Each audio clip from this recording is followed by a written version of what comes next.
надад яг манай аав нэг тэмдэглэлийн дэвтэр бэлэглээд тэгээд тэрэн дээр 5 ийм бадаг 4 мөртөө шүлэг бичиж үлдээсэн байсан. Би ч 2 жил 750 төрсөн байхгүй. Айгуу жижигэн төрсөн. Алганаас жижигэн тийм охин төрсөн гэдэг аахгүй. Эхний 4 мөрөн тийм утгатай. Тэгэнгүүтээ ингээд өсөж том болоод аав ээж ах ээжийнхээ тайр инэрлийг ингээд хүлээсэн. Чаддаг мэддэг зүйлээрээ бусдад ингээд тустай урлаг спортороо амжилттай тим яваарай гэд бичсэн.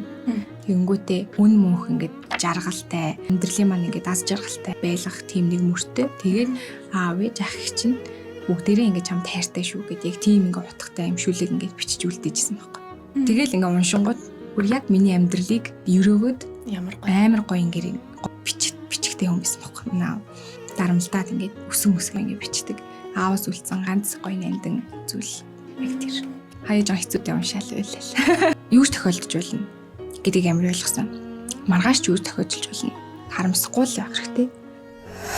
Зориг дутагдах мөчүүд хин нэгний түүхэл чамайг түшдэг. Subscribe хийгээд лавг гараг бүр хамтдаа шин түүх сонсцгоё.